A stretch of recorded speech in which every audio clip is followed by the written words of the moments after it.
धेरै दिनपछि गाउँ आइयो, घर आइयो। बाबाको हालखबर के होला, कस्तो होला नि, बाँचे होला कि मरे होला नि।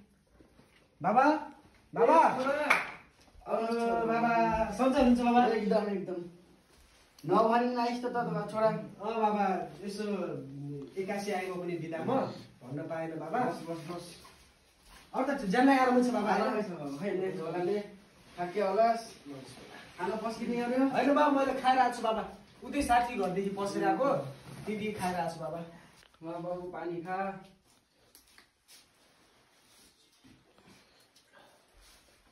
अनि कान्छा के छ तेरो हालखबर पठाइदिन्छ बाबा? अनि बाबा मम्मी कहाँ जानुभयो? मम्मीलाई त म देखिनँ त बाबा। ए छोरा, मैले तँलाई भन्नै खोजेको थिएँ, तेरो मम्मी त 2-3 वर्ष अगाडि मलाई छोडेर पहिला गई, त्यही भएर म रारै बसेछु छोरा।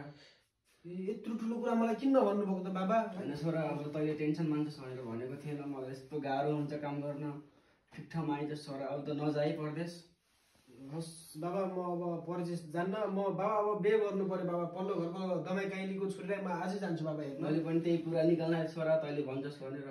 हो बाबा, म आज हजुर जानुहुन्छ बाबा, हजुरसँगै जानु मन छ मलाई। होइन छोरा, म जान्थेँ होइन, मेरो भैँसीले बाली खोजेछ, त्यही भएर म बाली ल्याउनु जान्छु। तबबाट यसो गएर कुरा बुझ, अनि भोलि बिहान जाउँला तर म। हस् बाबा, म आज पल्लो घरे दमाई काइलीको छोरीलाई बाबा आज म लिएरै आउँछु बाबा। हस् बाबा, हस् बाबा, म गएँ है बाबा है। ल बाबा, ल बाबा, ल आशीर्वाद गएँ है बाबा है। छोरा।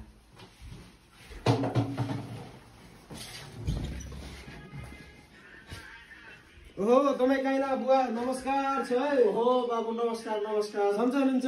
सन्चै छु बाबु। कहिले आयो त? म आज भर्खर आएको बुवा। ए हो र? हजुर बुवा। ए ल बाबु, बस बस बस। के कति काम ल्याउनु भयो त अनि? त्यस्तो धेरै ठुलो काम त के होइन बुवा। अब हाम्रो बुवा नि एक्लै हुनुभयो घरमा, घाँस दाउरा गर्ने मान्छे कोही भएन। आमाले नि 2-3 वर्ष भएछ छोडेर गएको। यो कुरा मलाई थाहा नै थिएन बाबा। यसो हजुरको छोरीको हात माग्न आएको, दिनुहुन्छ कि भनेको बाबा। ओहो बाबु, यो त खुसीको कुरा हो त हाम्रो लागि त। अनि बाबा ढेलकुमारी कता गयो नि त? देखिनँ त मैले त बाबा। खै बाबु, उता बाहिरतिर कता गाउँतिर ढेला लाउँदै गइतिखेर बाबु। खै अब कता ढेला लाउँदै कता गइतिखेर उता बाहिरतिर गाउँतिर। हो र बाबा? हो। यसो बोलाउनु मिल्छ भने बोलाउनु त बाबा, सकेसम्म आजै लैजानु पर्यो। ए एकछिन है। ढेलकुमारी, ए ढेलकुमारी, ढेलकुमारी कता गइस्? ढेला लाउँदै। हजुर बाबा। तिमीलाई हेर्नु को आउनु भएको छ? कुहाम भएको छ र खै। ओहो नमस्ते। हो ल, भाग्यमानी भयो भाग्यमानी भयो। सन्चै छु तिमी? हजुर, म सन्चै छु हजुर। ठिकै छ मलाई नि, ठिकै छ। छोरी यत्न बस छेउमा।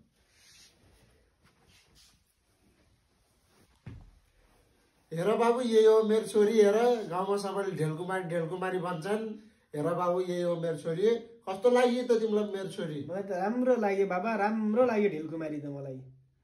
अब के गर्छौ त बाबु? लैजान्छौ कि के गर्छौ अब भन हुन्छ त। बाबा, हुन्छ बाबु, म आजै लैजान्छु ढेलकुमारीलाई। ढेलकुमारी तिमी मसँग जान चाहन्छौ त? जान्छु। जान्यौ नानी तिमी? जान्छु। हेर, यस्तो राम्रो बाबु छन्। आर्मी छन् के र, भर्खर पल्टनदेखि आहान होइन। अब के गर्ने, अब आइमाईको जात एक दिन अब पढाइ घरमा जानुपर्छ। हेर नानी, के गर्छौ? जान्छौ तिमी? जान्छु। तपाईँ जस्तो रन्डासित बस्दैन म।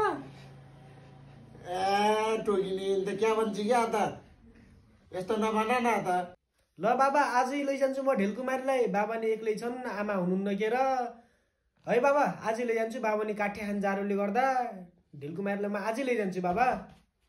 अनि नानी आजै गइजान्छौ त यिन बाबुसँग? बाबा जान्न म। ए गइजा राडिया, बदु मलाई पनि झन्झट भइरह। गइजा। तिमीले यस्तै सोध्छौ भन्दा म गइजान्छु त्यसो आजै। ल बाबु, राम्रोसँग लगेर जाऊ है यिनलाई है। ल नानी जाऊ है। ल बाबा, बस्नु होला राम्रोसँग। ल बाबा, आशीर्वाद दिनु। हो बाबु, राम्रोसँग फले फुले एकदम बाँचिरहे। खै ल्याउ नानी, खुट्टा ढोकेर। ओह, क्या गर्छ टोकिने? कस्तो घन्टा कति दिनदेखि नुहाएको छैन टोकिने। अन्त उहाँ गएर राम्रोसँग घोटी नुहाई टोकिने। बाबा हामी गयौँ है। ल बाबु, राम्रोसँग गए। ल बाबा है। ओहो छोरी ज्वाइँ त गइ क्या आज क्या हो त स्वागरातमा खाटै बाँच्ने भयो क्या